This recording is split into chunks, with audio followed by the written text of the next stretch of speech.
his generation who had been cut off from their history, or as the young woman who was interviewed, had been raised in it but hadn't come to understand what it truly meant to be Oromo and to bring the Oromo way of life, knowledge, tradition to have an impact.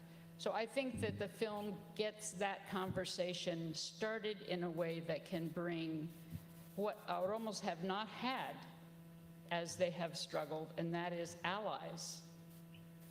Oromos have been cut off from having allies in every possible way.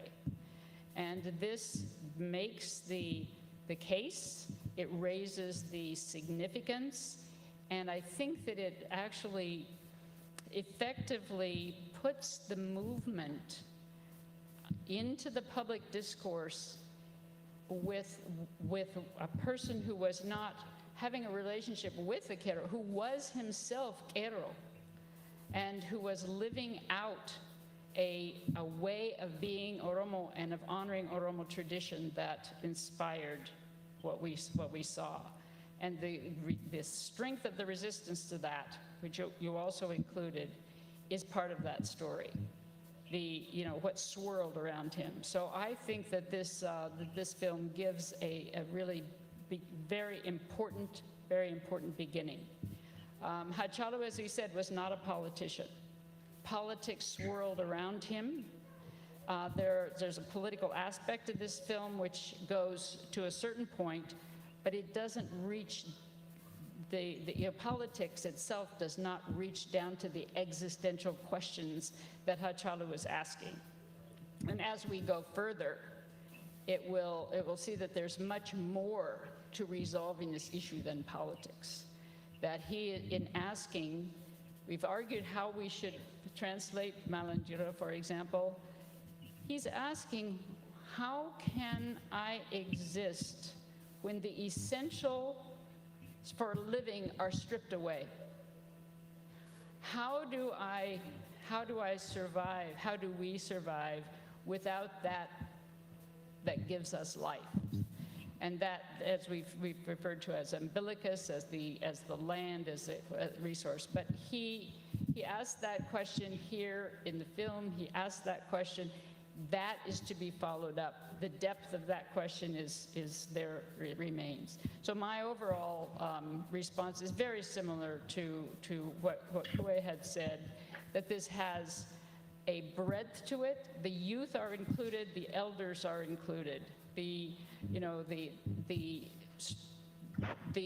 the roll call that Hachalu gave in December of 2017, when he asked, Jirtu, are you there? He's asking every single Oromo region and group, are you there? It's unifying. He's bringing everybody. He's picked the essence of the message that the entire Oromo nation can respond to. And so that aspect of what he did, which I think also deserves a lot of attention on its own, the breadth and reach, and the encouragement and the endorsement is a very important part of this. So you touched the main themes, the main chords, and for that I really think you deserve acknowledgement.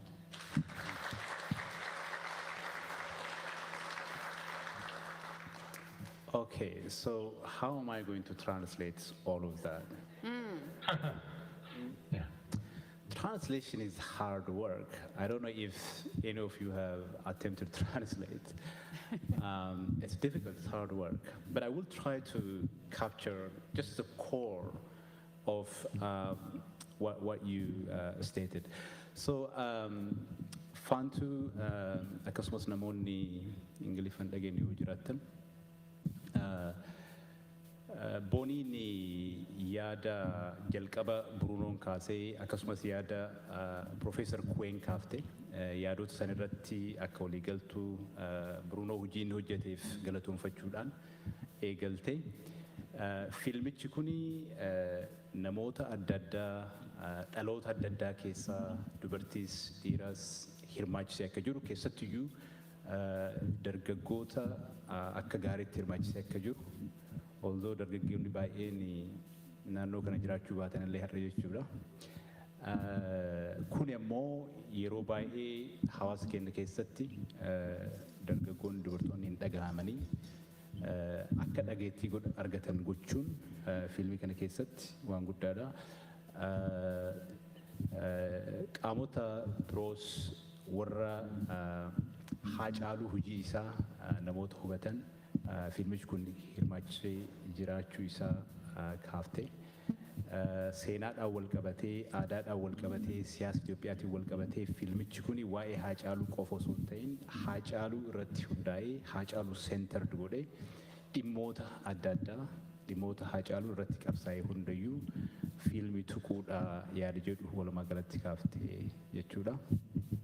I tried my best. I can't claim to have done justice to the points you made. So Faantu amma sitti deebi'a.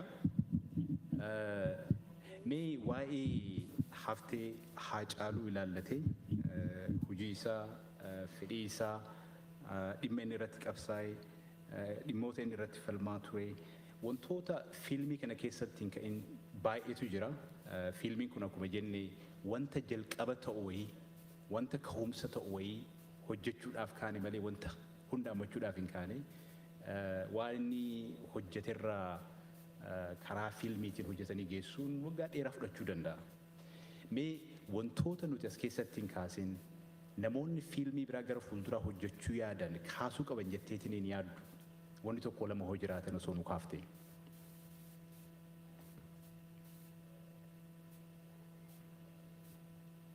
Hojiiwwan akeekii namoonni adda addaa Kana keessaati. Dhaga'amu hin dhaga'amame wayita tokko booniin na laalaa waan jirtuuf gaafii san afaan Ingiliffaatti hiika gaafii si dhiyeessisanii sakandima gabaabduu naa kenna. So basically the question I asked her is this. There are certain key issues that we have not touched in this film. What are some of the issues that she would like a future documentary project to take up is the question. Itti fufi Faantu.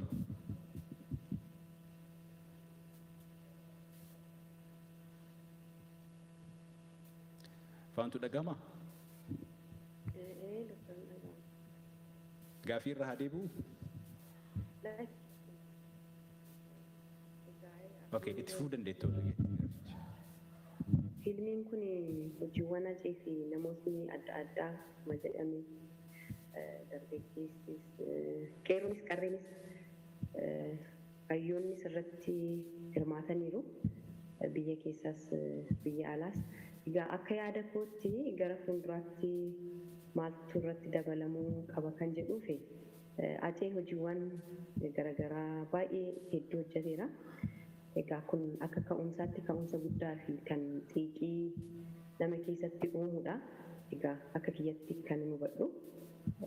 Kanaaf immoo akkuma dura jedhee isinis nama fiilmii kan hojjetes galateeffatu malee darbu galatamaan jedha. Irratti dabalamuu qaba jedhee kan yaadu tokko akkaataa guddinni isaa gara fuulduraa hojjetamu egaa yaaduma gara fuulduraan dubbadha. Akkaataa guddina isaa turtii mana hidhaa keessa ture weelluuwwan bakka adda addaatti weellise biyya keessaas biyya alaas achirratti muudannoowwan garaagaraa isa mudachuu danda'u hojiiwwan inni hojjete sanarraa kan barachuu dandeenyudha. Irra jireessa immoo yeroo inni lubbuudhaan jiru hojiiwwan garaagaraa uummata keessatti hojjechaa tureera weelluudhaan qofa isarratti akka xiyyeeffatu otoo xiyyeeffate kan jedhuun qaba. Aceen karaa nama hedduu qofa otoo hin taane addunyaa maraan waan ibsamuu fi akka kiyyatti godinaalee Oromiyaa keessa akka jiranitti fi baadiyyaa isaa dabalatee akkasumas immoo umuriin otoo hin daangessin just amma warra qeerroo fi qarreedha. Daa'imman irree hayyooliin irree baadiyyaa keessa jiran jiru isaanoo yaada akkamii qabu kan jedhu sirriitti itti gadi fageenyaan otoo irratti hojjetame kan jedhudha yaadan qabu.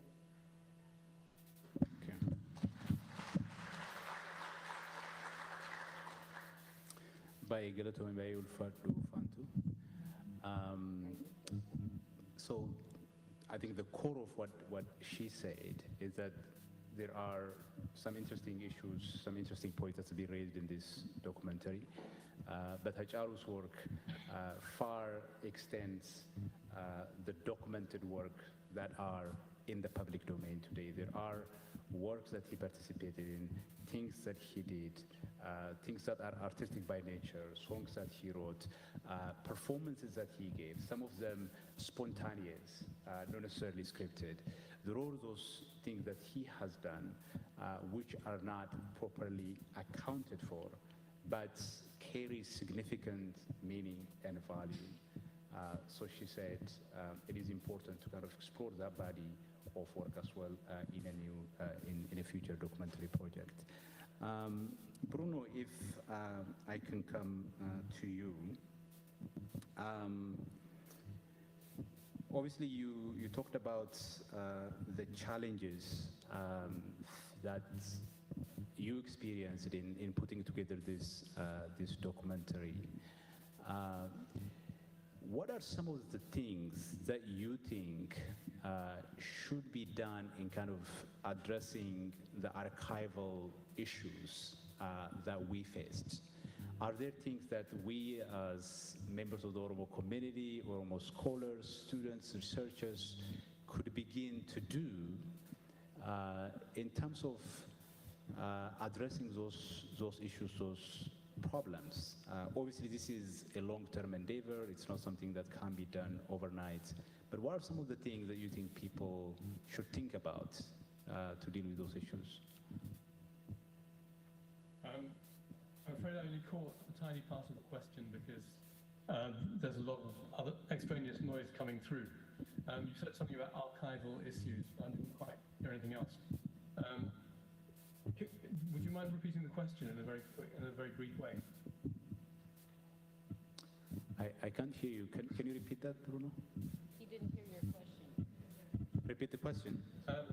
Yeah, so the question is, given the challenges that you faced in putting together this documentary, is there anything that societies in our position, societies that are traditionally written out of official history, could do in terms of putting together an archive that would help at least tell their own story in their own terms? Okay, I'm going to slightly freewheel this because I still can't hear your question, but if you can hear me, I'll talk a little bit about this. I understand the question to be to do with access to archive material organizations can have and how they can use it. I think the first thing, which is very good, is that barriers to making films like this in the past generation have come down hugely. Obviously, with social media and access to airwaves, in other words, you can go online and you can be heard. Anybody can do it. It's a very famously democratizing thing. It's but I think that in terms of telling a story, in terms of getting this information across, I think it's important to remember that, I mean, and this is what I've tried to do with this film, it's to not only address one constituency, try and make the film as accessible as possible to as broad a number of people as possible. So, and I think that it's really important to do that because raising awareness, sharing the messages is very important, but also to be able to get other people on board who might not otherwise be interested is also important because that's part of the process that promotes dialogue and exchange and understanding. And also, as I said, and I think Bonnie said, this is a kind of starting point rather than a kind of an end point. And that's better, by the way. I can't hear that noise anymore. What have you done? The other thing is that archive that we used in this film, vast amount of it comes from big media organizations. And it would have cost probably 10 times or 5 times the entire budget to pay for the archive material that we've used, paying commercial rates.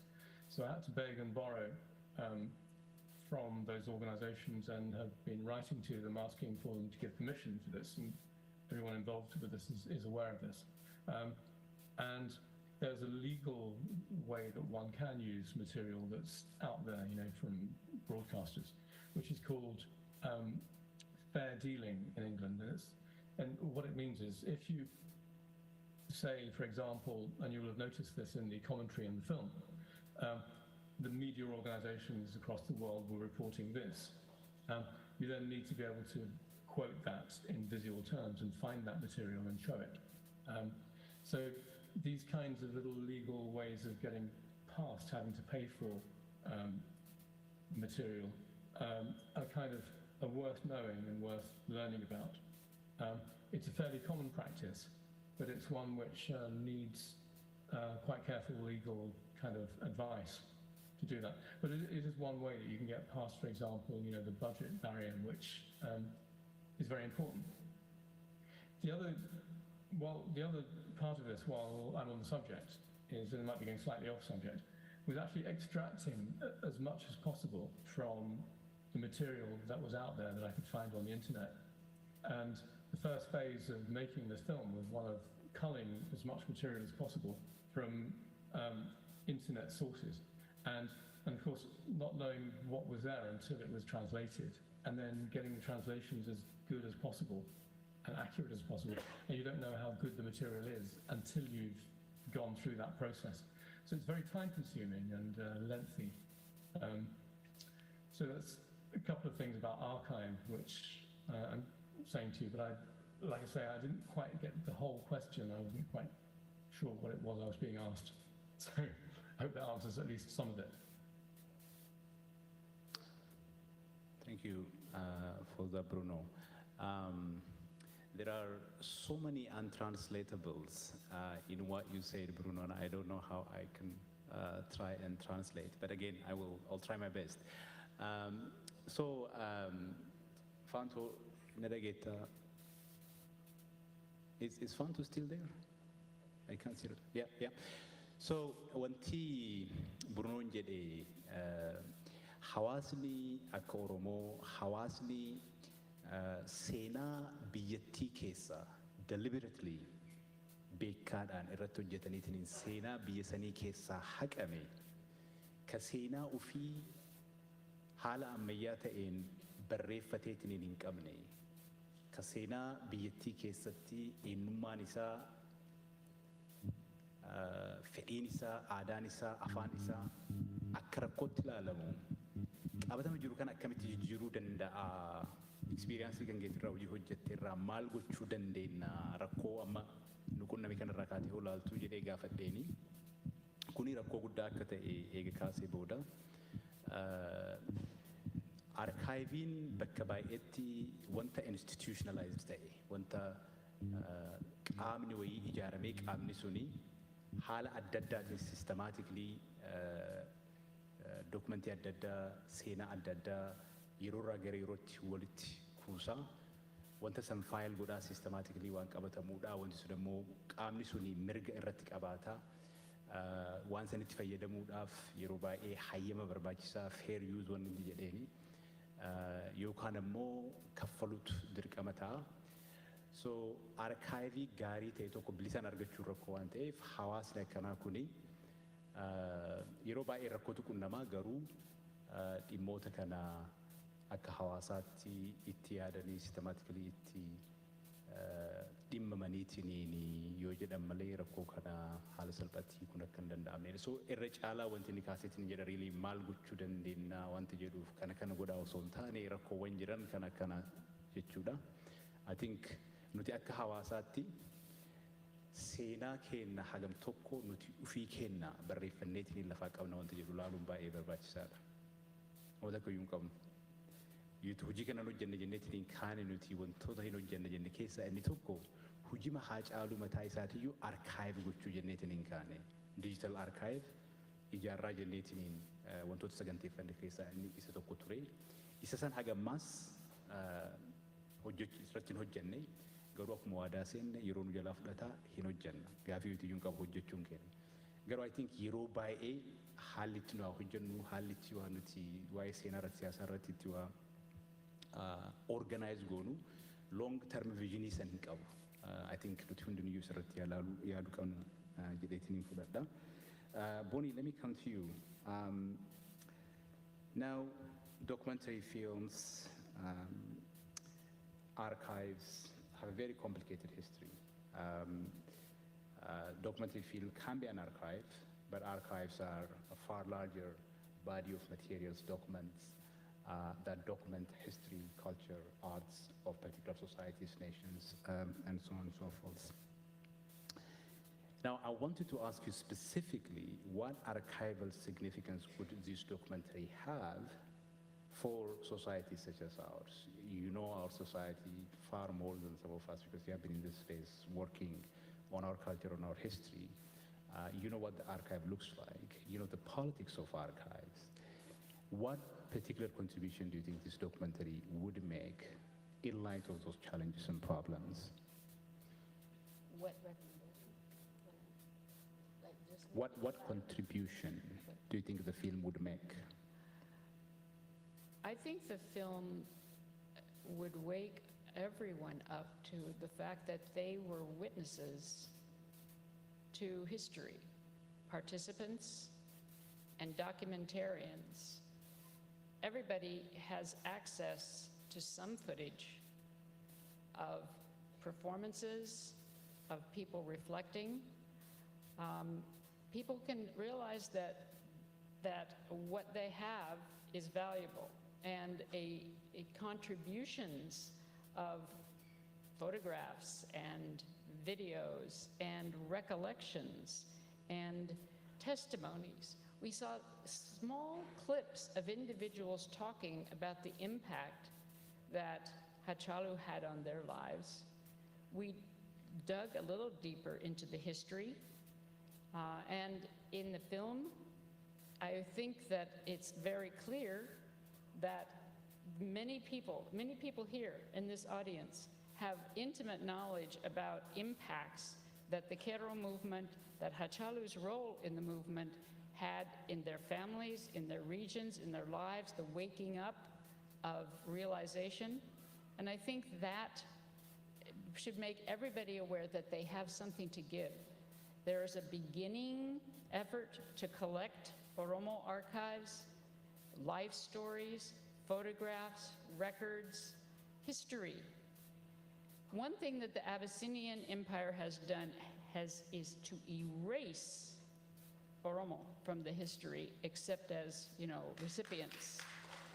So there are some people, one of the contributors to this booklet is Ayantu Tebeso, who is getting a PhD in library science and archiving, and coming up against the kind of incredible resistance there is to putting an alternative history out there. That's what Hachalu did. The idea, as Ayantu writes, that Taitu came into Addis Ababa as an empty space is completely false.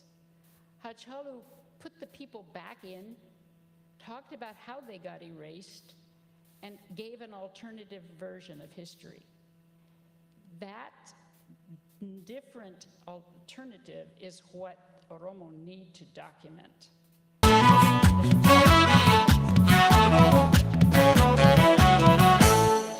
Algaloto, Gundalen Cantofan, Algaloto, Garapichuturi, Algaloto, Galam Pimpinema,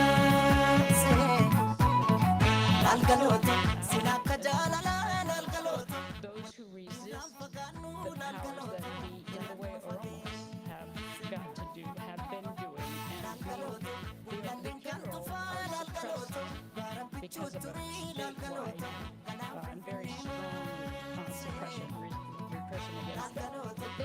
But they are not gone. We talked about the young kids, those who are in hiding, those who will come out of detention, those who will return home, are there. This is the middle of the story. This is not the end of the story. It's not the beginning of the story. But the way that people make contributions of what they know even interviewing relatives and elders, turning on the video and having those kinds of input, those kinds of accounting are valuable. Then they become available for making a different story. So my idea is that this film can wake people up to what they have, what they know, and what they can contribute as a collective. Thank you so much. Dafeetumaan wanta booniin jettii godhaaf yaadii godha. So basically wanti siin kaafte maa inni fiilmiin kun kuusaa yookaan arkaayivii Oromootiif wanti inni dabalumaa inni wanta jedhu irratti Haacaaluun hojiin inni hojjete inni guddaan ilaalcha yaada beekumsa aadaa Oromoo keessa jiru haala hammayyaa ta'een karaa aartiitiin beekumsa hammayyaa ta'etti jijjiiree seenaa Itoophiyaan waa'ee Itoophiyaa dubbattu saniif alternative history seenaa addaa seenaa fedhii Oromoo dantaa Oromoo calaqqisu lafa kaahuu danda'e. Fiilmii kana keessatti inni sun sirriitti mul'ata. Inni kun ammoo seenaan Oromoo seenaa Itoophiyaan waa'ee mataa isii himtuu adda ta'u. In fact, the negation of it wanta seenaa san faallessu ta'u hojii Hacaaluu irratti nagarraa. Fiilmiin kun ammoo isa san akka gaariitti ammachuu danda'ee jira. Dhayaan isin kaafte irra caalaa. Amma gara gaafii dhumaatti deemaa gaafii tokko isaan hundayyuu gaafadhee eegasii manaaf hiree kennaa namoonni yaada tokko gaafii tokko kaasuu barbaadan hireen argatan jechuudha. Faantuu gara kan kee dhufaa na dhageettaa?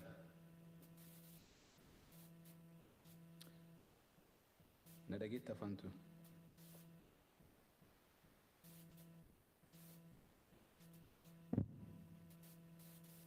Dhagamaa Faantuu? Dhagama. Okay, so gaafii dhumaas gaafachuuf deema. Ati bu'uursituu fi walitti qabduu boordii faawundeeshinii Haacaaluu Hundeessaati. Mee kaayoon faawundeeshinii kana maa inni waan jedhu uummata kanaaf ati osoo qooddee bareeda. Akkasumas ammoo uummata kanarraa wanti eegamu maalidha kaayoo faawundeeshinii sanii bakkaan gahuudhaaf waan jedhu meetii osoo kaaftee nutti haasofte.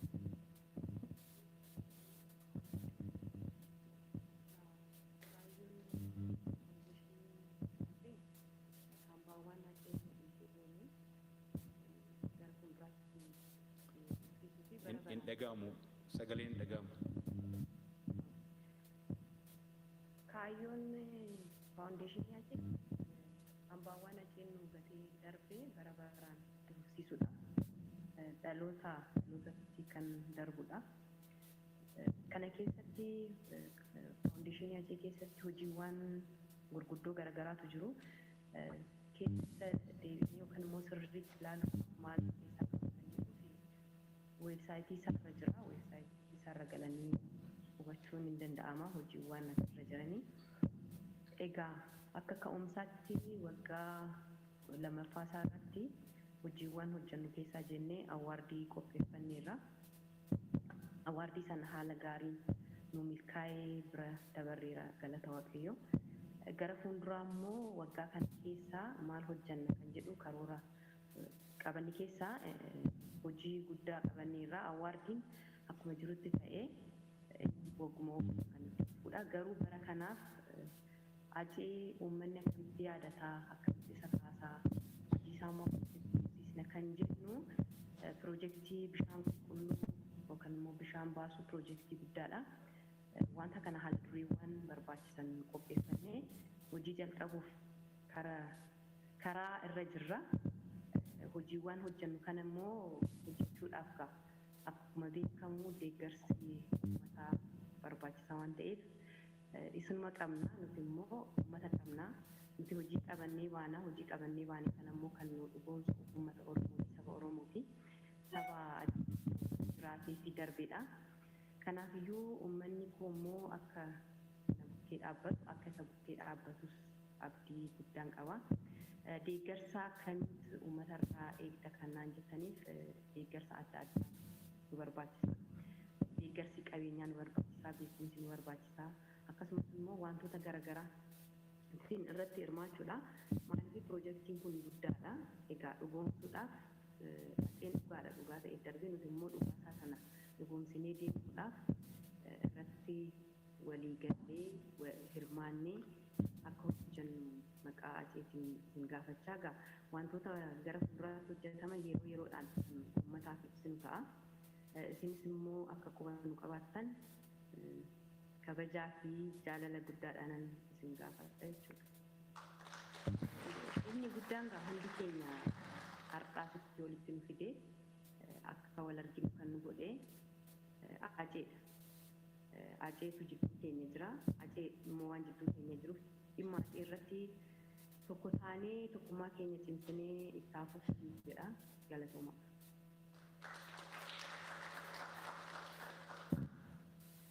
Sirriitti dhageettaniif waan isin jette.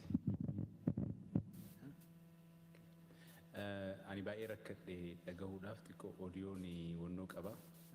So yoo dhageettan waan gaariidha, garuu hiikuuf yaaliin godhu because hin dhageenye ani sirriitti xiqqoo na rakkisee jira oodiyoon. Garuu weebsaayitii irratti yoo laaltanii kaayoon faawundeeshinichaa haftee Haacaaluu kunuunsuu danda'uudha. Dhaloota gara fuulduraa itti dabarsuu danda'uudha. Kan ammoo karaa adda addaatiin achiif gochuudhaaf piroojeektii adda addaa qabanii fakkeenyaaf waggaarraa gara waggaatti badhaasa maqaa Haacaaluu honor godhu kennuu jalqabanii jiranii. Haacaaluun nama namaaf dhimmamuudha, nama gargaaruudha. Fakkeenya ta'uuf bara dabree yoo agartan namoota aartii Oromoo keessatti gahee guddaa taphatan, qabsoo Oromoo keessatti gahee guddaa taphatan aartistoota gargaaruudhaaf yaalii godhanii turanii. Haala saniin haftee Haacaaluu itti fufsiisuudhaaf karoorfatanii irratti hojjetaa jiranii. Akkuma beektan nama yaadachuuni, goota yaadachuuni instituushinii wahii jiraateetiin instituushiniin sun wanta san hujii san yoo oofsisne namni akkanumaan badheemaa walitti dhufeetiin wanta san gochuu hin danda'u. Walitti dhufeetiin waa gochuu danda'a yeroo gabaabaadhaaf, yeroo wayii booda garuu hin dagatama instituushiniin sun barbaachisaadha jechuudha.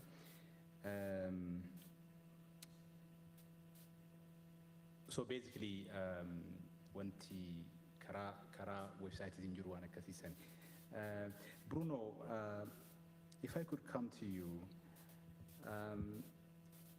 one of the issues that a lot of people expected from, where is this noise coming from? Fuad, is it here or here? Oh, from her side.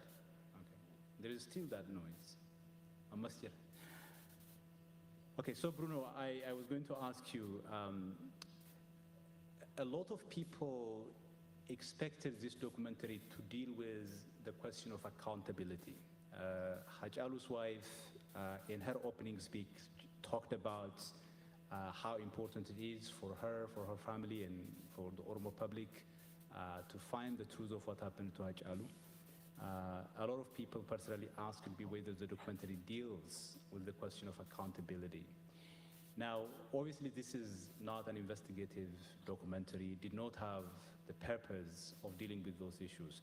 Can you just tell us a little bit about the kind of work that is required to uncover a mysterious assassination such as this?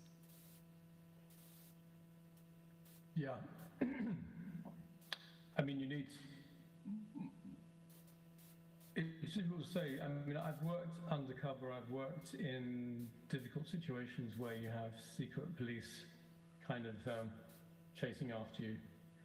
I've actually finished up in prison in a few places in the past, working on documentaries. So it's a kind of potentially risky business, and you need local backup and support.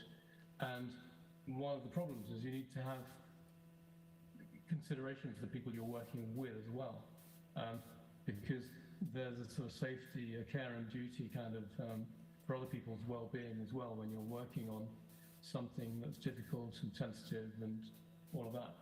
But in terms of accountability, I mean, a properly funded investigation, it really is a different type of animal, and it needs unless you're very lucky, months of painstaking sifting through information, interviews of witnesses who may need to be protected or hidden, but they need to be credible witnesses. And you also, I mean, it also implies access to officials, you know, I mean, and unofficial sources. And it needs to kind of be verified. And there are these legal safeguards that you also want to have to make sure that you're not, for example, accusing anyone with no reasonable grounds, you know, of something. And witnesses might, let's say, need to be hidden or protected or anonymous, along with confidential details, you know, that shows, without compromising them, you know, that you've done your work. And it's, I mean, that's a key point. Then the other thing is obviously the safety of the team that you're working with on the ground. You know, this, you kind of, if you're an outsider going into another country, I mean, you need a huge amount of respect for the people you're working with to gain that kind of access. I mean, this is, I mean, I would dearly love to have been able to do something which got closer to the source, you know, closer to what actually happened to Hachalu. This would be a very different kind of film, and it would take, I imagine, a long period of very careful, sensitive investigation. I don't actually know I mean, I decided not to, obviously we knew this is something that was outside of our bounds, you know, we couldn't really go into this area, but it's something which I think the circumstances, you know, in the film in a way outlines those circumstances, points in a certain direction. I mean, I talked to taxi drivers in England, you know, from Ethiopia, from Eritrea, and they all say who they think it is that was responsible. But we can't obviously do that in the film. What I was really touched by, and was one of the reasons really why I wanted to pursue this and finish this film to the level that it's at, was some of the interviews that the contributors gave. I mean, Bonnie's interview I found was very educational, but I also felt motivated as a result. And Fantu's contribution, I kind of realized that very few films come out of Africa where people who are protagonists have the kind of inner self, and it's, you know, it's always kind of things happen to these people and it's very sad or whatever, but I mean, I kind of wanted to be able to extract as much of that quality as possible, and it was so clearly there with Fantu and obviously her story. I think that's very important, because those kinds of things motivate people to want to get behind the truth and find out what actually happened. But I think a proper investigation would be a great thing to do, I mean, as a film. I imagine it would be a risky venture, and I think it's probably, you know, absolutely right, you know, that should happen. Yeah. Thank you very much, Bruno. I'm not going to try and translate that. Also, in the interest of time, I have one more question to throw at Bonnie. Bonnie, there's one particular issue, a very unique point that you make in the film, which is that you emphasize on the fact that Hachalu's work is inspired and informed by the indigenous knowledge that he discovered while he was in prison. So you make the point that it's important to understand Hachalu's work through the prism or the corpus of Oromo knowledge, Oromo epistemology that precedes Hachalu himself. Hachalu is the transmitter of that knowledge. He himself is not, per se, the creator of that knowledge. You make a very important point, but we are running out of time. If you could comment on that briefly, and then tell us, maybe give us, a couple of critique of the film, because we really need that. What are some of the weaknesses, and what are some of the issues that future film projects on Oromo issues, on Hachalu issues, might need to focus on? Okay, I think I made my point in the film that Hachalu's great contribution was to make his generation aware of Oromo history from an Oromo perspective. Particularly in the diaspora, that was important, but the process by which Hachalu came to be aware of that history is possibly another segue for another film, the process of education.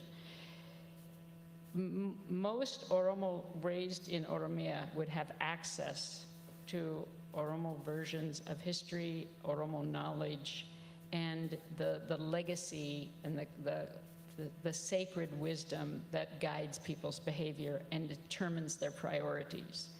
Whether he had particular mentors, whether he was able to get this from within his family, whether he was able to just interview because he had an interest in that as a young man. By the time he came to prison, he was diverted from a Western education and spent these 5 years. My point is, he came to terms with that, I call it sacred wisdom. And when we talk about epistemology, we're talking about the basic logic of the thinking, the basic underlying principles that guide people's behavior. And it's an alternative to the Western way of thinking. It sets priorities differently. When Hachalu was interviewed saying, "I'm the one who decides what I say, I'm the one who determines the priority if you ask me," he's saying that in many other contexts too. We are not to be reactive when somebody else makes a decision. We see what Oromos have lost. We see that those things they've lost are essential to existence itself. And we need to set priorities to get them back, to regain them, to be reunited, and to reestablish that way of living. When I said this was important on the face of the earth, I think the Oromo traditions of spiritual and earth care and reverence for everything that gives life is a very important tradition globally. It has many of the answers that we are facing now when Western notions of land and water as just commodity consumption are driving us to the kind of climate crisis that we have. Oromos have a very different way of relating to life-giving resources, and Hachalu pointed to that. So how he came to understand that is a matter for investigation. Yeah. That he came to understand it is clear. And he stood in that truth of what Oromos value, what Oromos as a group should continue to value, and what is essential. When he says, how do we exist without those essentials, then the priority of honoring them and getting them back is one of his great statements. And I think for the future, when we look at that, that's where we go deeper. Thank you so much. I did ask you to offer a couple of critiques, but maybe you can pass it over to us at a different time. We're running out of time. I want to give a chance to the audience to ask questions, to give maybe opinions, feedback. Yeah, can we take 2-3 questions? Okay, maximum 3. Okay, maximum 3. Okay, so just a question or quick opinion. Yes, I don't know.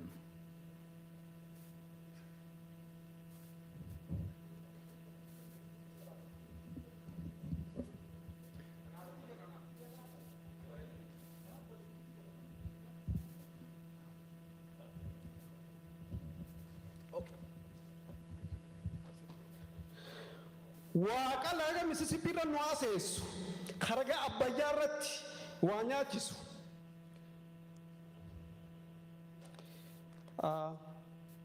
Thank you, my man. Afaan Oromoo ni beektaa galatoomina. Wanni hin galatoomi jooniif you interview me in DC 30 minutes how I love Kittelson. It's true? 1916, the day is April 20. We make big demonstration. That's true? I ask, is that true? Is that right? My mom. Okay, you don't know, okay. Okay, in short now, instead of I say A square, B square is equal to C square,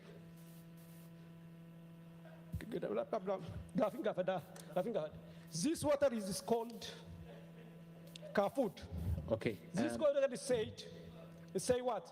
Nabs, this water is said mountain, some mountain. But this water is said, this water is said, you drink it. On this side, Lee, Minnesota. On this side, Gada Melba, and the one you love was what? Oromo flag. I am proud of you. I am reading your book with, you know more than me, Sisaibsa. In the name of that, today when you go to DC, when your sister, my mom, you know each other's, maybe somewhere else. At the Kumsa, she speak from there. At the same time, I remember who at the Urji. By Galatomi. Galatomi. Gada Galma wife. In my life, I appreciate two books. One, Nadi Gamada, I write down, Kitab of Ba Bilisumaromo. The second one, Gada Melba. Kuya Kumsa brother, I read with him. Please, Dune, pay money. Here. Galatomi.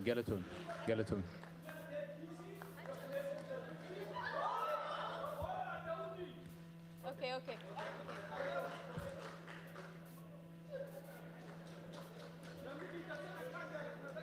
Hayye Galatomi ulfaadhu Galatomi. Baay'ee Galatomi taa'e. Okay. Harka kaafteerta isiidhaaf osoo naa kennite maayikii duni. Okay, taa'e geessitee taa'e. Booda. Tana, haadha mana caaluti.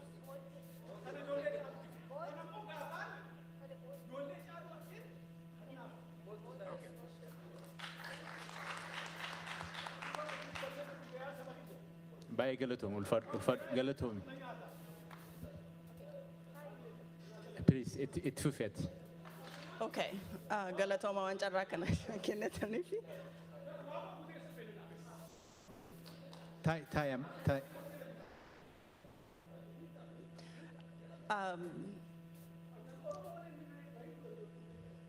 Hayyee ani waan jechuu barbaadu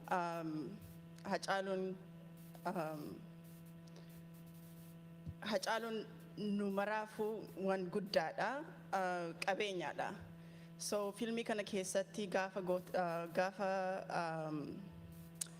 waa'ee jiruusaa, waa'ee akka inni itti nu maraachee jedha malee I don't know how I can say how his impact in our life is.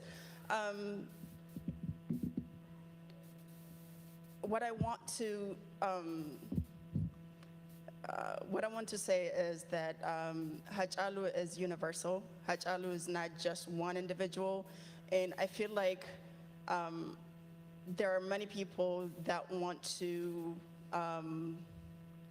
don't want to have him to be their side, and they have to iterate like everything that he does is because he believes in their side. When he clearly states that he's not part of any political group, he's not part of, he's just struggling for Oromo Truth, and he died because of Oromo Truth. What did you guys do to capture that? Is my question. Thank you. She is my classmate on computer class because I go Greyhander. I make the hill of mountain of America in St. Paul College. She bring Wobo and she win me.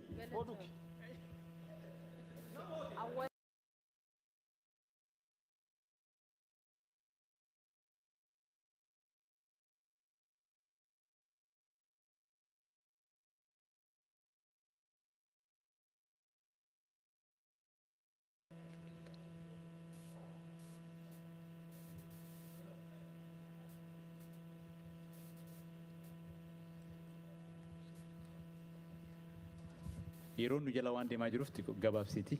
Tole Dr. Awwal galatoomii yeroo dabrees irraa gachaan ture hin harkan irraa galatooma. Wanni jechuu fadhe dokumentarrii irratti yaada hidhaachuu barbaade. Hacaaluun goota qofa jennee waan bira dabarruu miti.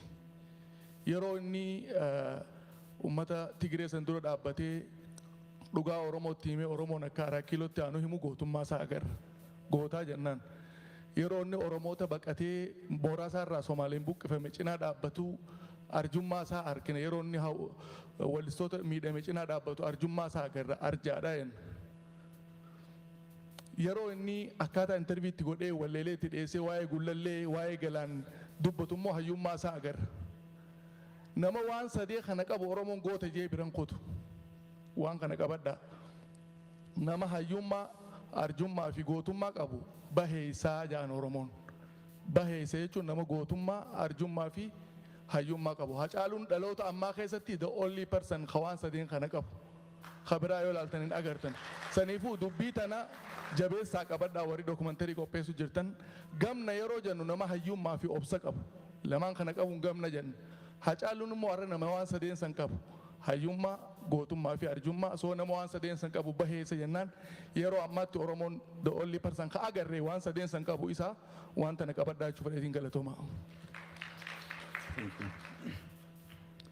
Baay'ee galatoomii. I think nama as a cultural trade hawaasa keenya yeroo dheeraadhaaf yaada ummata keenya tokkoomsu dhiyeessuudhaan sirbuudhaan nama hawaasa kana akka addaatti fayyade tokko hoo jiraate Hacaaluudha. Hacaaluudha. He was the cultural thread that tied us together akka ummataatti jechuudha. Gaafii ati gaafatte, I can answer that question very briefly. There is a piece in this booklet written by Hacaalu's own wife. And she says something brilliant in that piece. And she says something like, Hacaalu signifies a great many different things to a great many different people. Uummata tokkoof, nama tokko tokkoof inni waan akkanaati. Nama tokko tokkoof waan akkanaati. Tokko tokkoof akkanaati. He's the master signifier amma namni kuni. Namni hundiniyyuu namni tokko hawaasa tokko keessatti staatusii akkasii gaafa acquire godhu when one becomes a master signifier. Namni hundiniyyuu nama san karaa adda addaatiin expropriate gochuu barbaada. So gootota biyyoota adda addaa fakkeenyaaf Nelson Mandela osoo ilaalteetiin hin jettee South Africa keessatti humnoonni adda addaa karaa adda addaatiin inni maa inni seenaa isaa maa inni hojiin isaa maa inni hafteen isaa maa inni martiniyyuu stoorii himuu qaba. Gaafa namni hawaasa isaa keessatti kabajamee jaalatamee guddatee ol baheetiin hin jedhu hundiniyyuu claim gochuu barbaada. Namni hundiniyyuu isa claim gochuun suni guddina isaa mul'isa malee wanti biraan mul'isu. Wanti biraan mul'isu. More than anything garuu Hacaaluun Oromummaa calaqqisa. Hacaaluun sabboonummaa calaqqisa. Kun ammoo hundi keenyayyuu waan adda addaa irratti wal dhabuu dandeenya, waan adda addaa irratti walii galuu dandeenya. Karaa kana deemna moo karaa sana deemna irratti wal dhabuu dandeenya. Oromummaa irratti garuu sabboonummaa irratti garuu baay'een keenya I think universally jechuu hin dandeenya walii gala. Maybe achuma keessatti interpretation adda addaa jiraachuu danda'a. Hacaaluun koorii san nama hammatuudha. I think kun ammoo sirrii calaqqifamee jira. I encourage you booklet and argatin, get that booklet. It says some interesting things about that too.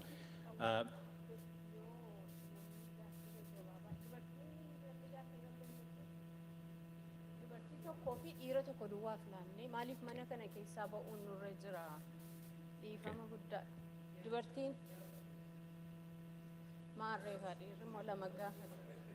Eewudha. Okay. Eewu.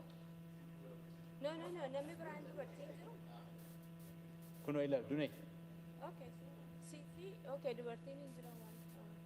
Dhiifama ganaa dhiifama. Okay, hedduu galatoomaa warri waan kana walitti qindeessitaniitti dhiyeessitan baay'ee galatoomaa isiniin jedha.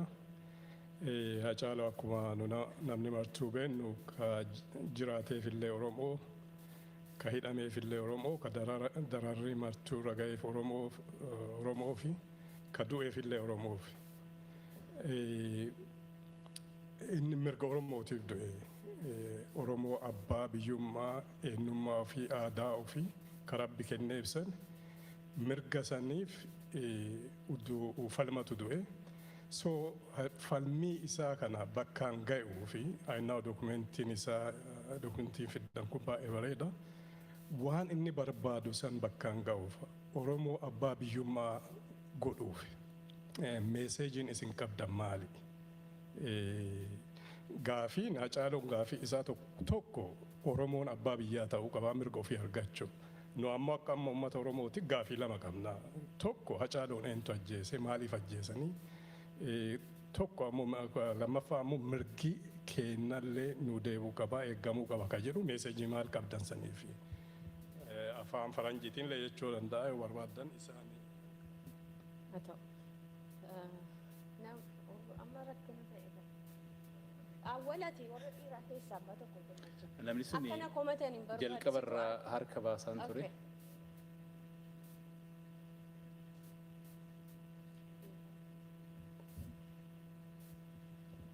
Gaaffii gaarii gaafachuu qabda. Waa'ee fiilmii. Yaa fiilmii marraan. Gaaffii jalqabaa waa'ee Hacaaluu dubbachuu ibsuu waan inni fakkaatu obboleessi kiyyachi kaasee atillee explain gooteetta. Wanti an fedhu fiilmii kanarratti fiilmiin kun akkitti ibsame akkitti deeme bareeda. Garuu gaafiin ani irraa qabu duranaaf. Wanti Hacaaluu asirra dhaabachuu hin qabu I know foundationii fi wanti biraa gargaarsi deddeemu jira. Garuu abbaan haati hiriyyaan warri waliin dalagu warri waliin miidhame warri waliin bu'aa jireenya isaa dabarse sun interview keessa baay'ee hin argine. Kanaaf part 1, part 2, part 3 jedhee akka dheeratee haga dhugaan isaa baatutti paartii kana osoo adeemame yookiin yaada qabdu akkas godhuufi jechuuf. Okay. Tole asuma sii gaafateera lafa.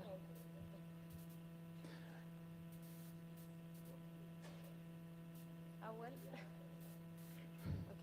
Secondii. Yaaduma Dr. Awwalaloo fi tiima keessanii fi documentary filmii nama akka Hacaaluu hawaasa agnii hedduu keessa dhufe kana irratti xiyyeeffatanii hojjechuuf isin jalqaba ba'aa guddaadha qabaadhatan kuni. How was the conversation started actually? Documentary kana hojjechuun wanni kun waan ulfaataadha, waan jabaadha, waa'ee Hacaaluuti, waa'ee saba Oromooti. Waan guddaa kana fudhatanii diinarii san gootanii waggaa tokkoffaa irra lammaffaa irra kana immoo gootu. Yoo gootanii conversationiin sun akkam ture ati executive produceridha.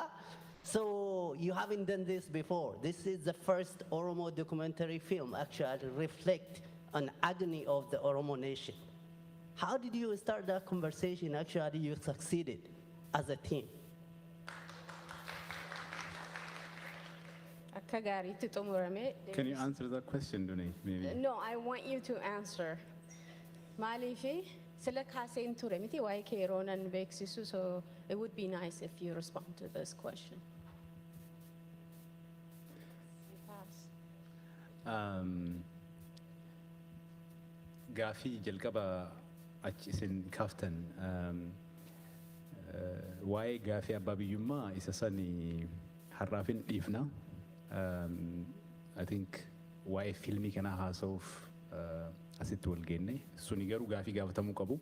I think platformiin kun isa sanii fi mijaa kanatti hin fakkaatu. Waa'ee Haacaaluu haga dandeenye xiqqoo fal'aanaan irraa tuquudhaaf yaalii gooneetiin hin jirra. Akkuma jenne kuni wanta jalqabaatii, wanta ka'umsaatii nuti haga dandeenye irraa hojjenne Oromoon baay'eetu jira. Dandeettii adda addaa, qabeenya adda addaa, humna adda addaa kan qabu. Namni biraa, qaamni biraa, gareen biraa itti fufeetiin hojii kana akka hojjetu barbaanna.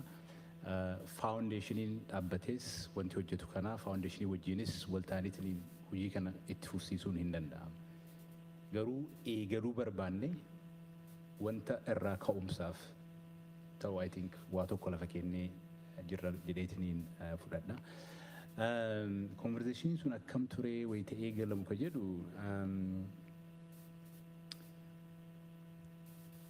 so prosesii hedduu keessa dabree wanni kun yaadni keenya wayita jalqaba irraa kaanu yaadannoo wahii qopheessuu qabna. Keessattiyyuu wareegamuu isaa qofa osoo hin taane wareegameetiin namni hagas hawaasni jaalatu kabajni tokko osoo hin godhaminiif bakka maatiin isaa gadda taa'etti itti dhukaasaa maatii ajjeesaa waan hagas ga'u yeroo sanitti uumameetiin hawaasni keenya haala saniin afaan isaa lugaamamee wayita agarru uummanni sun waa gochuu hin danda'u. Nuti warri biyya kana jiru biyya at least namni wanta barbaade dubbatee haasayeetiin shakkii tokko malee jiraachuu danda'u jiru waa gochuu qabna yaada jedhu irraa kaanii yeroon sun immoo yeroo namni keenya rakkoo jirurraa ka'eetiin ka dur walitti haasofne illee walitti dhufeetiin wajjin mari'atu yaada walitti jijjiiru ture. So nuti garima yaada biraa irratti yaada wal jijjiiraatiin turre dhimma kana kaafneetiin achumarraa yaada kana jajjabeessaa suutuma suutaan gara deemnee jiru. Jalqaba kaanu yaadni isaa dookumantarii Ingiliffaan hojjennaa Oromoffaan hojjennaa waan jedhu hin turre yaadachuu qabna waan jedhu ture. Hin yaadanne eega jenne immoo yaadannoon kun maal fakkaachuu qaba? Calqifneetuma walitti dhufnee taskaaruma wayii baafneetiin wal biraa deemna moo waan haftee nama kanaa kunuunsuu danda'u at least wanta waa eegaluu danda'u wayii hojjenna waan jedhuuf gaafannee sanuma keessa marima san keessa adeemsumaan wanti kun bakka kana ga'ee jechuudha. Of course wanti baay'een amma ati agartu yeroo ragaa yeroo jijjiiramaatiin waan dhufe buukuleetiin ati amma agartu kuni haalli inni itti jalqaba konsiivdi ta'ee fi piroodaaktiin amma ati agartu kun baay'ee adda adda. Haga yeroo kaluu kana jijjiiramaa ture fiilmiin kunis haga torban tokko dur jijjiiramaatiin ture. It's I think part of haaluma hojiin kuni normally itti progress ta'a itti dhufuudha. Amma namni biraa qaamni biraa gareen biraa akkuma nuti walitti dhufne sanitti walitti dhufee hojii akkanaa hojjechuun baay'ee barbaachisaadha. I think aadaa godhachuu qabna, practice gochuu qabna. Baay'ee ulfaadha, baay'ee galatooma. Dunee sadarkaan kenneen dhumaa nama galatoonfachuudha. Si affeera galata saniif gara kiyyaan isaan hin galateeffadha. Gara kiyyaa keessumoota kiyya galateeffadheetiin asuma irratti xumura. Addee Faantu wanta yeroo hin taaneen halkaniin teettee sagantaa kana jooyin gooteetiin hin jetteef baay'ee ulfaadhu baay'ee galatoomi siin jechuu barbaada. Dookumentarii keessatti qoodannoo fudhattee hin jirta yaada yeroo adda addaa nuuf kenniteetiin hin jirta. Isa hundaafiyyuu baay'ee onnee kiyyarraa si galatoonfachuu barbaada. Baay'ee si jaalannaa, baay'ee si kabajna.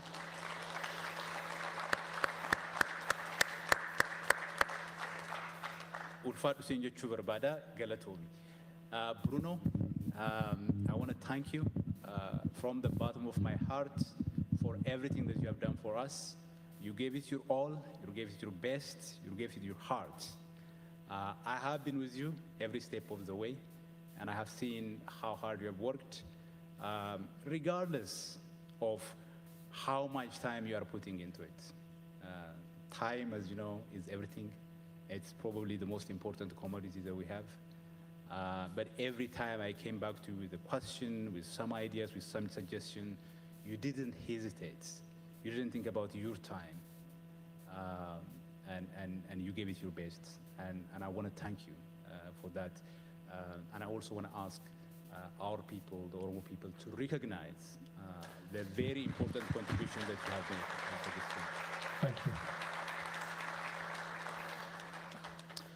Of course, our own Bonnie Holcomb, someone who has been here advocating for us, speaking up for us, fighting with the powers that be in some important centers of power.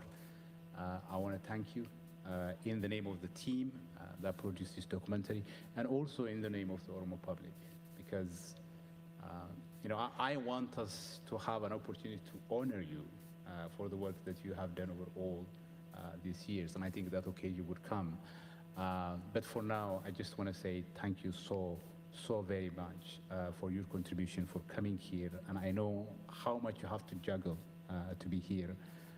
So I want to recognize that, acknowledge that, and I want to thank you from the bottom of my heart. Please join me in thanking you. Isinis baay'ee ulfaadha, baay'ee galatooma. Hopefully yeroo biraa walitti deebina. Ulfaadha.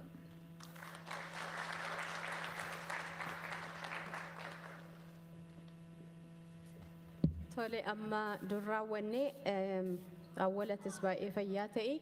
Those who participated in the interview as well for the documentary, Galatoma Senisi, thank you very much. Ijoolleen silaas turan garuu jarjaranii deeman natti fakkaata. Baay'ee fayyaa ta'a warri bakka biraa jirtanis tokko tokkoon harka rukutaa hin jedhu. Keessa fiigeeman hundumaan al tokko dhumarratti caagootanii naa galateeffattu. Akkuma sila dubbadhee qophii barreen gaddaadhaaf dokumentarii kana hojjechuu irratti kan afaan Oromoos kan afaan Ingilishis qophiilee adda addaa horii hedduutu irratti ba'e. Horiin kun isin biraa dhufee warra biizinasa qaban biraa dhufee hawaasa Ameerikaa keessa jiru Kanadaa keessa jiru keessaa madde wanta ta'eef warra immoo yeroo isaanii gumaachan yoon irra darbee dogoggoree adaraa nan komatinaatii keessuman fiiga warra yeewun jalqabarraa eegalu warra horii gurguddaa nuuf kennan jechaadha hamma dokumentarii tokko spoonsara godhanitti garuu hagas jedhee amma dubbachuuf naaf mijatu. Tokko tokkoon hin rukutina. Portland Oromo Community, Jirra Foundation, Sikkomendo,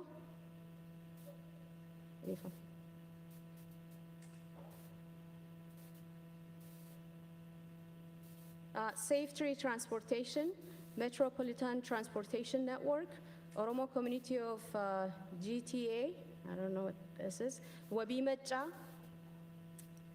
Wisconsin Oromo Community, Dr. Isaias Georgis, Qatar Restaurant, Walda Tullu Rajota Qulqullu, Petrosi fi Paulos, Gobena and Associates, Rift Valley Transportation, Sikkomendo Women Association, Efficient Transportation, Oda Nabe, Oromo Shop, Kanabo Mulatu Bino.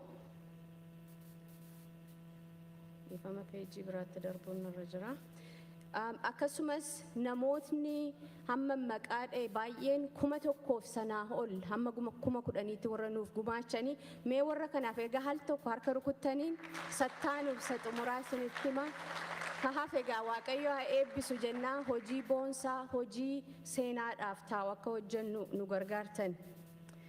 Kabiraan kan guyyaa har'aa namoota ispoonsara nu godhan alatti suuraa bareedaa kakka'aa turtanii sunis yaadannoo hacaaluudhaaf akka ta'utti wanta girgiddaa piikcharaa sana duuba jiru baakdiraappii sana namni nuuf ispoonsara godhe Saamu'eel Biraanuuti innis biizinasni isaa Samuel Realty Team with Bridge Reality jedha mana bitaaf gurguraa keessa jira biizinasni isaa namooti Oromoon isaatti tajaajilamuu barbaadan isas mee al tokko addumatti naa galateeffadha baay'ee fayyaa ta'e isaami. Inni kaan mana faa qabuu irratti barreen gaddaas ta'ee non profit organizationii jiraachuu turreera discountii tokko argachuudhaafi sana keessaa Oromo American Citizen Council isaaniinis naa galateeffadha. kabiraan Oromoo community Kanadaa sila maqaa dheeran ture. Isaanis state adda addaa keessa warri jiran akka nam-tokkeettis akka hawaasaattis walitti dhufanii horii guddaa nuuf gumaachan sagantaan kun akka milkaa'uudhaaf. I think kanneen horii nuuf gumaachan haguma kana. Namoota immoo bifa adda addaan nu gargaaran yeroo isaanii beekumsa isaanii kennan keessa tiimii sila sinii tuqeera. Tiimii waliigalaa wanta kana hoogganaa turre yaada maddisiisuu keessatti sagantaa kana baasuu keessatti akkasumas immoo local team asitti sagantaa bal'aa waggaa darbe qopheessine sanarratti halkanii guyyaa irratti hojjetanii warra sagantaa sana dhugoomsanii bareechan gara nama 20 ol ta'uu amma keessa deemuu hin danda'u mee isaaniin immoo addatti galatoomaa naaf jedha.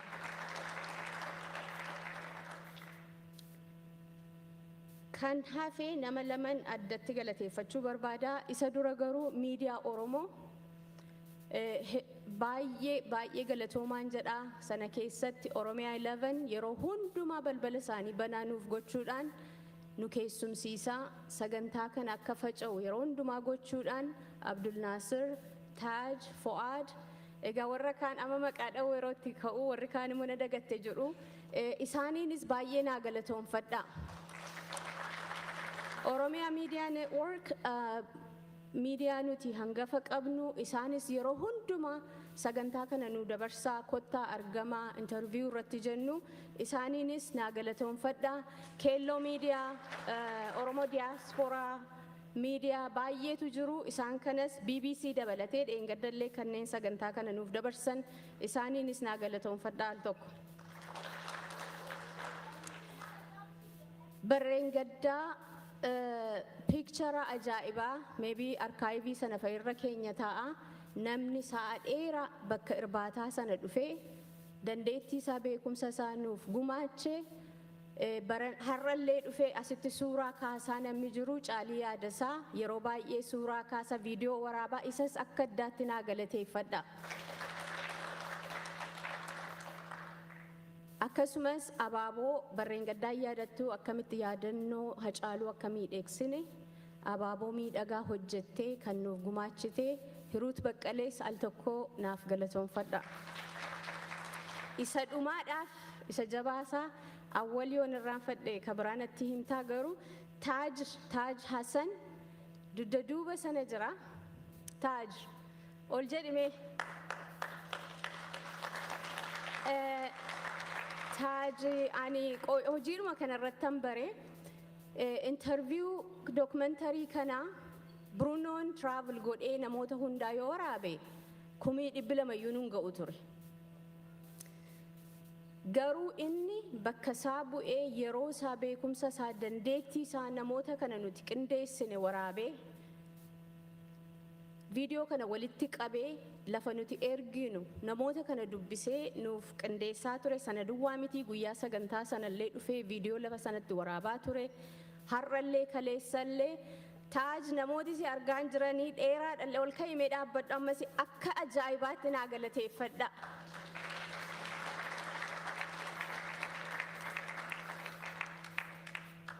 Egaa jarri na fixuun isaanii hin oolu awwal beekaanatti dhiisasa akkasii kana nama lama maqaa dha'uu barbaada baay'ee dadhabu garuu hin mul'atanii yeroo isaan hojjetan baay'ee namni hin argu. Garuu hin fiigu garmalee hojiin kun akka milkaa'uuf dhugaadhumatti baay'ee dadhabu anallee baay'ee na jajjabeessu darbee immoo akkan awwaliin jajjabeessu warra na taasisan Tashoo Tufaadhaa fi Roobsan Ittaanaa mee al tokko ol kaasinis namni baay'ee ulfaadhaa baay'ee ulfaadha. Roobsan asiq Tashoon immoo dudda duuba sana jira. Jarreen kun lamaan kan Oromoon kunuunsachuu qabudha. Dhugaanis niin jedha. Jarreen kun baay'een dubbatanii baay'ee of hin mul'isanii garuu haga duddi isaanii cabutti hojii hojjetu.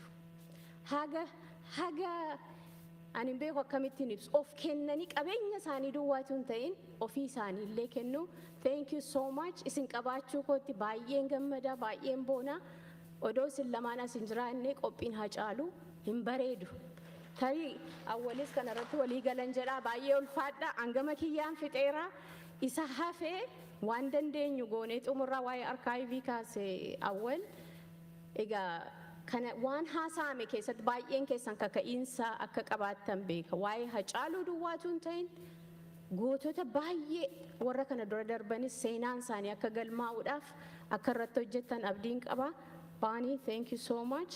Atis galatoomii fayyaa ta'ii ulfaadhu nagaan diisitti deebi.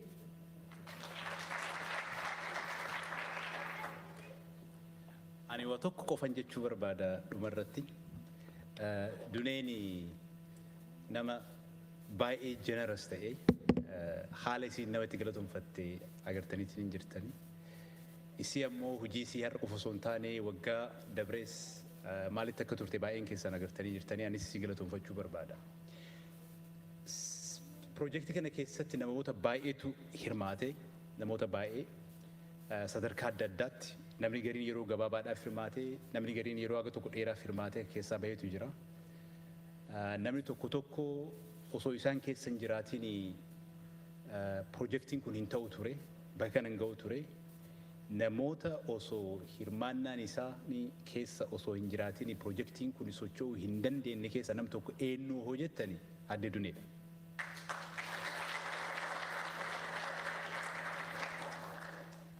Ani yeroo baay'ee nama galatoomfachuutti irratti haga sunda jabaa miti gaarii miti garuu dhugaan tokko without her linki maani ana bira jiruu fi koree namoota as bira jiran bira jiru hin jiraatu ture, hin cita ture.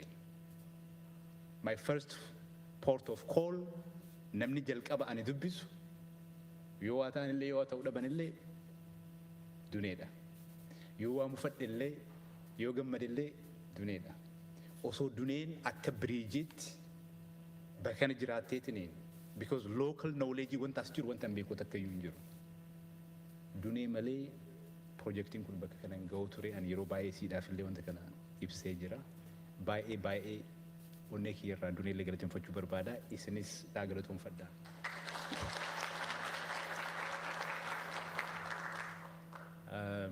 Hawaasa keenya keessatti aadaa keenya keessatti bakki dubartiin qabdu nuti hundinuu akkuma beeknu garuu ammoo ani hojii kana keessatti namoota baay'ee ta'ullee baatu namoota ila mul'atan namoota inni wajjin hojjedhe jira.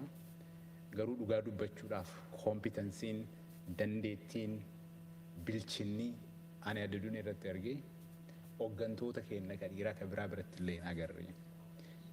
Kanallee si dabarsuu barbaada. Galatoomaa ulfaadhaa rabbi nagaa walitti nu deebisu nagatti.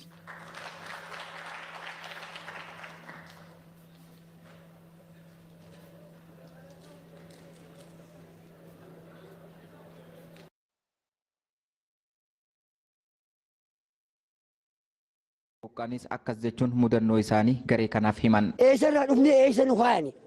Walii barbaadu jirti. Baandiraa kam jalaa dhufne? Baandiraa kam jalaa saabamne? Akka fanaa gamtaan ta'uun lammiilee Oromoo naannoo Somaalee Itoophiyaa irraa buqqaanii Harar kaambii Hammarreessaa qubatan daawwatan haala jireenya isaanii kan yeroo ammaas laalanii jajjabeessan daakuu nyaataa konkolaataa lamaas arjooman bakka boonni lammiilee buqqaanis akkas jechuun mudannoo isaanii garee kanaaf himan. Eessarraa dhufnee eessa nu faayani? Walii barbaadu jirti. Baandiraa kam jalaa dhufne? Baandiraa kam jalaa saabamne? Baandiraan jala jirri tulootan tawalakkaan urjiidha. Mootummaa federaalaa hojiraati. Ijjannu akka fudhatee jira beeksisatti. Artisti Hacaaluu Hundeessaa dhaamsa isaaniin gatii fi gidiraan har'a kafaltan imala qabsoo Oromoof gumaata guddaadha jechuun dhaaman. Otoo lafti gadi fageenyaan qotame lafa Oromootu ba'a. Daangaa Itoophiyaa tiksuuf jecha. Akka namaatti absaalamuu dadhabnees miti. Beekaa dhabnees miti. Gootas dhabnee miti. Numa wal sakaala ture. Dhugaan sinitti hima. Jireenya gadadoo akkasii jiraachuun keessan gatii qaba. Amantanii amanuu baattanis boruu ifatti baatu. Qaamaa fi qalbiin sabni bal'aan roga hundaan isin bira jira. Ifa hegereetti milkaa'inaaf ce'uuf wal bira jirras jechuun jajjabeessan. Uummanni Oromoo bahaa dhiya kibbaa kaaba hundisaa isin quba qaba. Wareegama barbaachisus kaffaluudhaaf uummanni Oromoo yeroo durirraa caala ammatti tokkummaadhaan walidhee qabsoo finiinsaa jira. Rabbi dhugaa keenya hin gatiin. Bakka bu'oonni jiraattota magaalaa Amboo fi Finfinnee irraa artist Hacaaluu Hundeessaa waliin dhufanis hanga lammiileen kanneen jireenya idileen dhaabbatanitti kan isaan cinaa jiran ta'us himan. Saba keenya bal'aatti haala dandeenyu kamiinuu yoomiyyuu taanaan sinduukaa jirra. Yoomiyyuu as keessan turtanii waan dandeenyu qabeenya qabnu huccuu lama qabna yoo ta'e huccuu tokko ofirraa baasne saba keenyaaf yoomiyyuu akka isaan bira dhaabban waan yaaddoftan hin jiru. Qabeenya qabnuun sin bukkee dhaabannaan jedhama. Kanaan dura walirratti hojjechaa turre amma waliin hojjechuu baruu wanti guddaan yeroo kana keessatti tokkummaan keenya daran cimeetti fufuu qaba. Bulchaatti aanaaf itti gaafatamaa gamtaan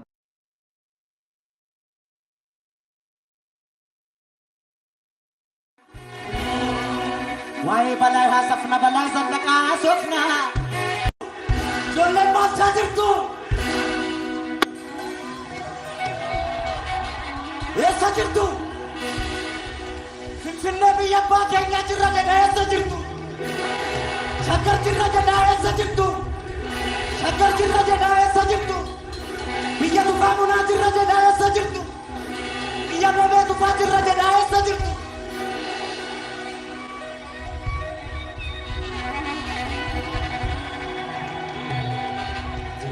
Jirra jirra.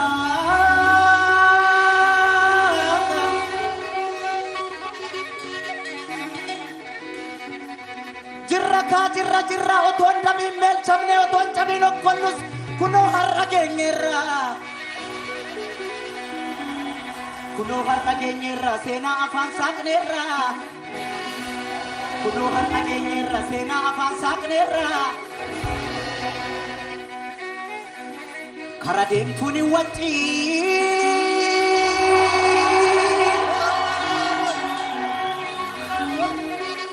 Kara deemtuun hin waccii waa'ee leencaa taasofna waa'ee dhiiraa haasofna.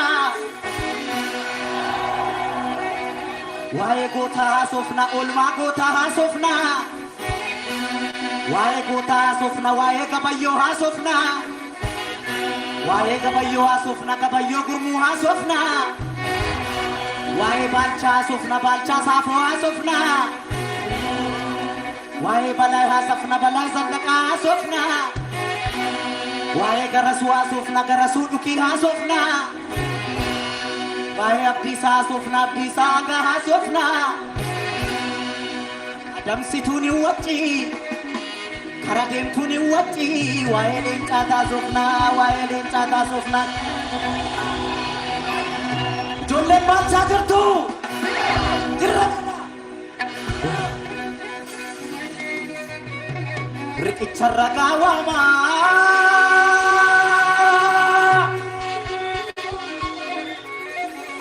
Riqicha ragaa waamaa riqicha adoo guddaa isa Finfinnee jiru. Namni yoo seenaa dabses lafti seenaan jijjiiru. Eenyu akka sarracee xaaliyaanii hunkuree. Eenyu paastaan goboome akka biyya gurguree. Eenyu akka sarracee xaaliyaanii hunkuree. Eenyu buuphaan goboome eenyu paastaan goboome akka biyya gurguree. Eenyu akka sarracee akka adoo dhaqee. Eenyu akka baandaa ta'ee dhiiga dhiiraa gannaqee. Har'an falmee sirreessa seenaa karaarraa maqee. Har'an falmee sirreessa seenaa karaarraa maqee. Yajoollee jalduu kooti. Yajoollee amboo kooti. Yajoollee gindoo kooti. Yajoollee wallagga kooti. Yajoollee arsii kooti. Yajoollee harargee kooti. Yajoollee jimma kooti. Yajoollee walloo kooti. Yajoollee boorana kooti yajoollee gujii kooti. Hundumtuu naadoo kooti. Hundumtuu naadoo kooti. Hundumtuu naadoo kooti. Baalchaa gaafa aduu. Baalchaa gaafa maaduu.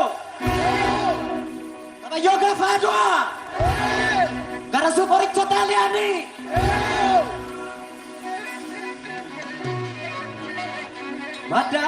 Madaaloomi nurrumaa daanganii naltu udalte jedhanii kan jiruuf barri darbee kan du'eetta duun dhiite jedhanii